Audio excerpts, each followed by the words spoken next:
This is a plastic lid from an ordinary jar of peanut butter, and in a moment you will find out why a simple cover like this scares the hell out of me. I am the Dr. David, and today we will be debunking the Peanut Butter Man. On October 30th, 1938, in Grover's Mill, New Jersey, paleontologists discovered a jar of peanut butter that was over 1 million years old. And in this audio that you're about to see, when it describes how the cover was unscrewing and then dropped to the ground, you will know why it gives shivers to my spine, no matter how many times I hear it. Oh, if there's any intelligent design forces, creationists out there, you may want to leave the room. This may be too much for your mind to cope with. Here we go. I would say this: any theory on the origin of life on the Earth, or any other planet as far as that's concerned, is a fairy tale. A fairy tale, pure and simple.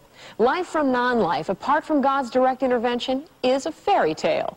But despite that obvious truth, evolutionists continue to build their supposedly scientific case on a foundation that virtually rules out everything that follows after it. We take you now to Grover's Mill, New Jersey.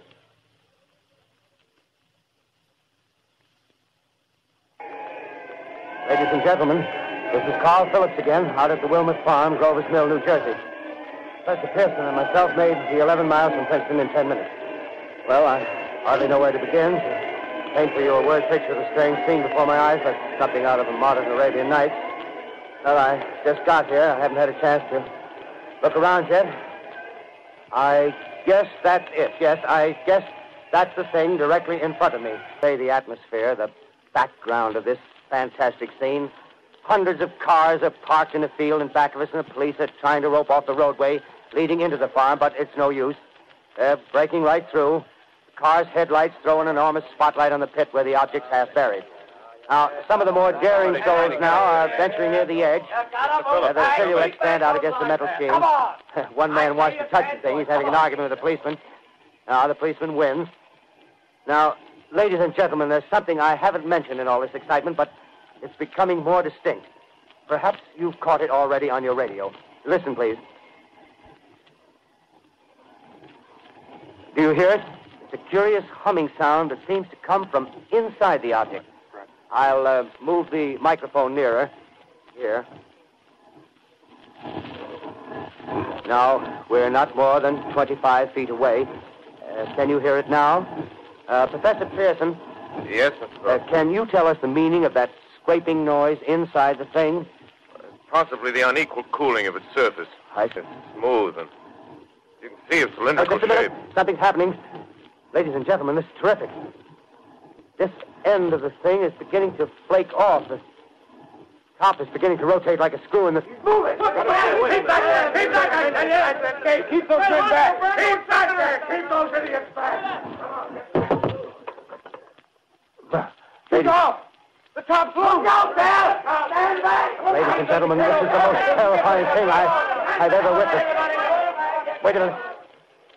Someone's calling someone or something. I can see turning out of that black hole two luminous discs. The eyes, it might be a face, might be almost but heavens, something wriggling out of the shadow like a gray snake. Now it's another one, and another one, and another one. They look like tentacles to me. Oh, yeah, I can see the thing's body. Now it's large as a bear. It glistens like wet leather, but that face, ladies and gentlemen, it's indescribable. I can hardly force myself to keep looking at it. It's so awful. The eyes are black, and they gleam like a serpent. The mouth is kind of V-shaped with saliva dripping from its rimless lips that seem to quiver and pulsate, and the monster, or whatever it is, can hardly move. It seems weighed down by possibly gravity or something. The thing's rising up now, and the crowd falls back. They've seen plenty. The most extraordinary experience, ladies and gentlemen. I can't find words.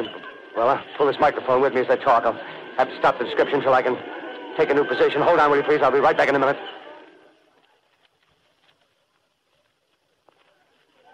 Ladies and gentlemen, am I on? Ladies and gentlemen, here I am, back of a stone wall that adjoins Mr. Wilmot's garden. From here, I get a sweep of the whole scene. I'll give you every detail as long as I can talk and as long as I can see. The more state police have arrived. They're drawing up a cordon in front of the pit. About 30 of them. No need to push the crowd back now. They're willing to keep their distance. The captain's conferring with someone. Can't quite see who. Oh, yes, I believe it's Professor Pearson. Yes, it is. Now they've parted, and the professor moves around one side, studying the object, while the captain and 2 policemen advance with something in their hands.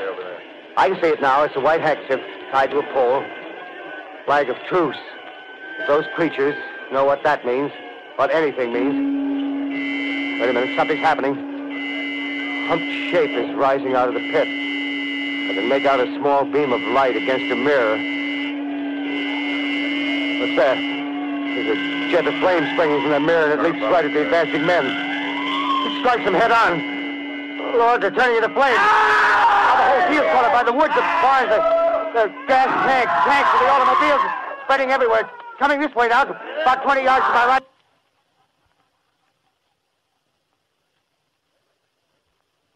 Ladies and gentlemen, due to circumstances beyond our control, we are unable to continue the broadcast from Grover's Mill.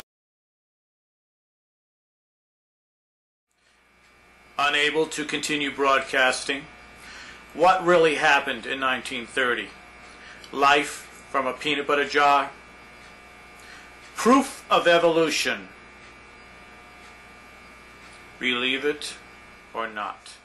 If the theory of evolution was viable, then I should, occasionally, by subjecting this to energy, end up having new life. Now, we go down to the store, and if I open this jar of peanut butter, maybe not often, but on some occasion, I should find new life inside.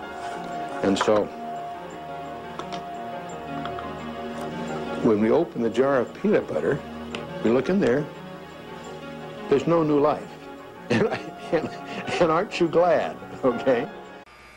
Seriously, people, intelligent design enforcers and creationists want to teach their version of what they believe in a science classroom. Now, we're not only talking about maybe there was an intelligent design creator and also teaching science. We're talking about teaching an alternative version of science, a pseudo version of science, a fake version of science, a criminally insane version of science, which just like this peanut butter jar man, or better known as the peanut breath man, their version will make children and students think that science is nuts. Can't have it happen. You can't let it happen. Anyways, if you think that the peanut butter man's version of explaining how life couldn't possibly arise from a peanut butter jar is proof in God's existence and proof that evolution is wrong, then you just might be an intelligent design enforcer. I'm the Dr. David. Have a great life.